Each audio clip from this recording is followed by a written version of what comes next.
When Stalin sent KGB agents to kill John Wayne, he was ready and waiting. John Wayne is a Hollywood legend, a title that he deserves for playing roles depicting strong, reliable men who are loners yet capable fighters. Nicknamed the Duke, Wayne acted in over 170 films, many of which were successful. Some of these films gave Wayne iconic roles, the kind that still make him recognizable to this day, even among young audiences. Of course, with popularity and admiration also come controversy and enemies. Wayne's troubles came by the way of Soviet leader Joseph Stalin. It got so bad that Stalin wanted Wayne eliminated, but he greatly underestimated the man. When Stalin sent KGB agents to kill John Wayne, he was ready and waiting. Little Duke. Born Marion Robert Morrison in Winterset, Iowa, Wayne grew up in Southern California playing sports. When another son came along, Wayne's parents changed his middle name to Mitchell. As a young man, he won a football scholarship for his college education, but lost it because of a body surfing accident. To earn an income, he started working in bit parts for films produced by the Fox Film Corporation. When he began getting credited roles, Wayne took on the name Duke Morrison. This nickname, by which Wayne preferred to be called, comes from a childhood pet. As a boy, Wayne had an Airedale Terrier who was named Duke, who accompanied him to school. A local fireman who became a friend called the dog Big Duke and the boy Little Duke. Wayne kept his name only for one movie. In 1930, he was cast in The Big Trail as the leading man, and a new name was needed. Director Raoul Walsh suggested Anthony Wayne as a nod to an American general who fought in the Revolutionary War. According to a Fox studio executive, it sounded Italian and suggested changing the name to John, and the rest is history. Although his first leading role was for an unsuccessful film, Wayne continued working, albeit in small roles. He then appeared in many Poverty Row westerns, which were B-movies shot on a low budget. During his stint in these roles, he was taught to ride, shoot, and perform other action stuff by stuntmen. Wayne's time doing B-movie westerns helped change the way film protagonists fought. In movies before his time, heroes were only shown to fight clean. When Wayne came along, he played heroes who fought as well and as dirty as the antagonists. Breakthrough. In 1939, Wayne was cast in Stagecoach, which was directed by John Ford. Ford had to get financing from an independent producer because his leading man largely worked in B-movies. The gamble paid off. Stagecoach was a success, both with the box office and with critics. It was Wayne's time to shine. When World War II began, Wayne could not enlist because he was 34 at the time. He wanted to join the military, but Republic Studios didn't want to lose their star. Furthermore, joining the military meant that Wayne would be reneging on his contract, and the studio threatened to sue him. Unbeknownst to Wayne, his application to the OSS, the Office of Strategic Services, which would later become the CIA, was accepted, and a letter was sent to inform him. However, the letter was sent to his wife's home address. Since they were estranged at the time, she didn't let him know about the letter. For the rest of his life, Wayne would always consider this failure of his to enlist as his biggest regret. Star building. As Wayne's popularity increased, he began picking roles, specifically those that matched his macho image. His roles showed the tough survivor who prevailed against all odds in an environment that showcased the great American frontier. More roles cemented his image, particularly in films such as The Searchers and Red River, and then came the big role. In 1969, Wayne starred in True Grit as Reuben Rooster Cogburn, a one-eyed marshal. For this role, Wayne received the Best Actor award from the Academy. From here on, there was no stopping the legend. Politics and controversies. Wayne was outspoken about his politics. His failure to serve his country during World War II left a void in him that he sought to fill by other means, and he did this by becoming what his wife called a super patriot. During the 1940s, Wayne became a part of the Screen Actors Guild Board, and it was here where he heard about left-leaning Hollywood players. Wayne also helped found the MPA, or Motion Picture Alliance, for the preservation of American ideals. These ideals were actually the ideals that the members of the group considered to be appropriate for the American public to meet and maintain. This occurred at a time when the U.S. was playing the game of the Cold War with Soviet Russia.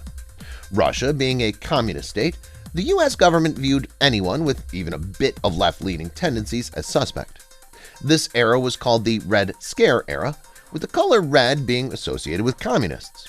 Many top Hollywood executives and stars joined hands to help fight the communists by ensuring that movies produced and shown in the US meet their established standards of what was deemed acceptable.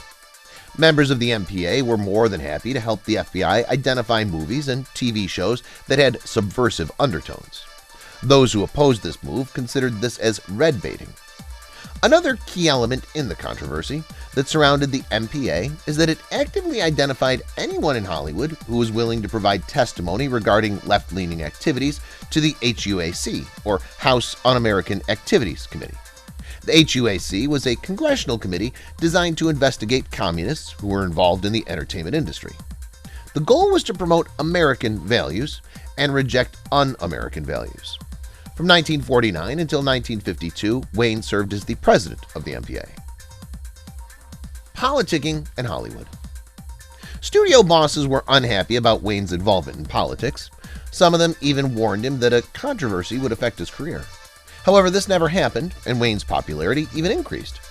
As a top member of the MPA, he helped create a blacklist that included the names of confirmed and suspected communists in the industry.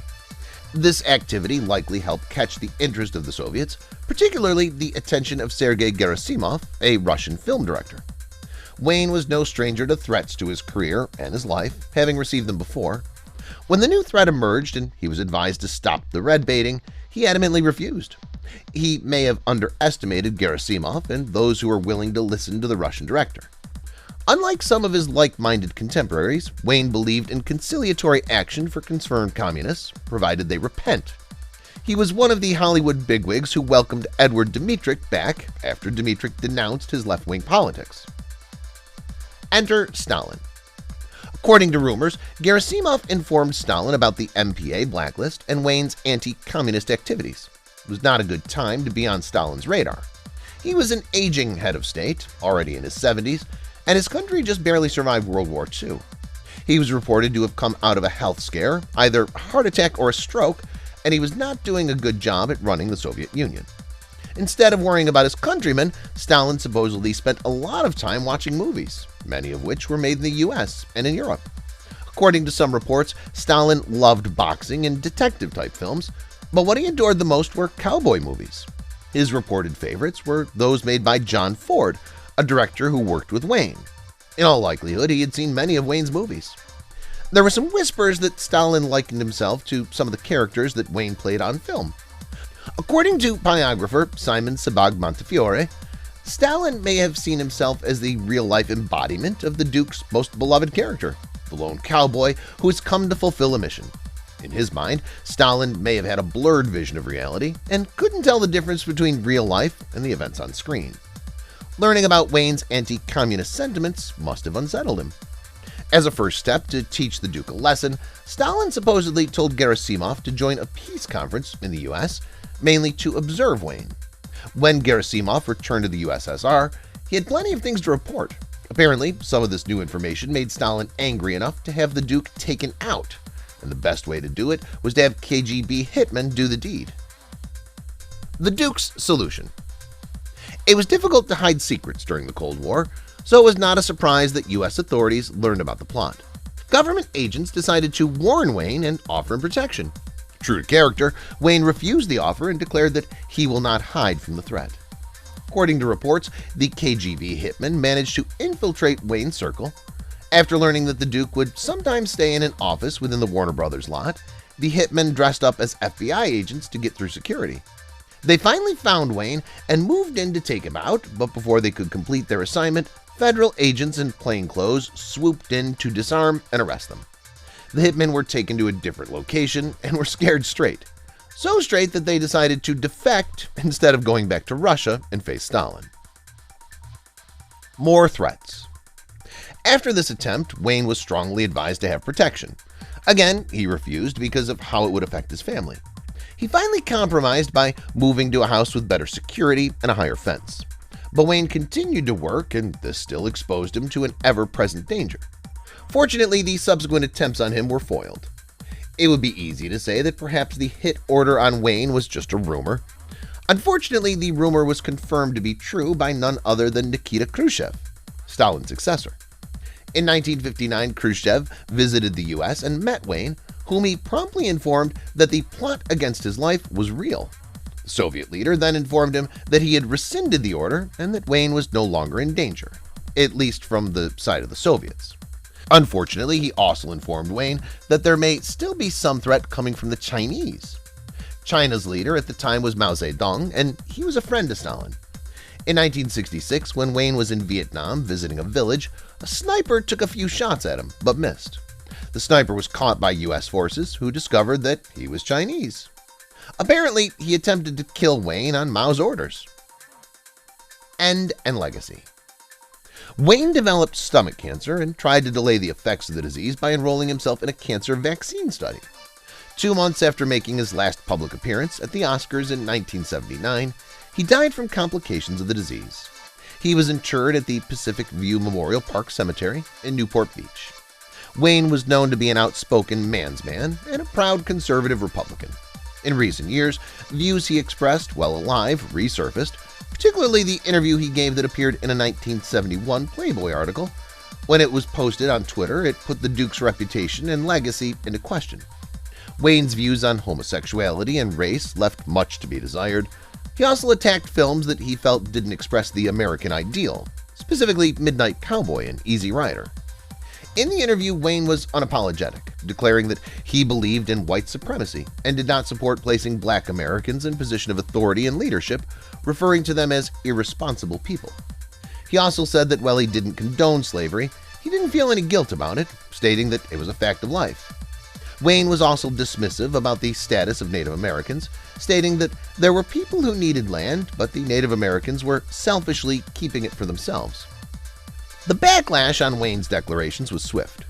In 2019, a journalist suggested renaming John Wayne Airport, and there were calls to remove an on-campus exhibit featuring the Duke at the University of Southern California, which Wayne attended in his youth. Wayne's son defended his father's stance, saying that he was being judged based on things that were taken out of context. All-American? This controversy surrounded the Duke's declarations 50 years ago has stoked the fire and threatened to undo his legacy. John Wayne may have been the quintessential all-American hero, but he was by no means perfect. He had his dark side, and whatever controversial sentiments he had were likely a product of his upbringing and environment. But this dent in his image is really just what makes the legend human.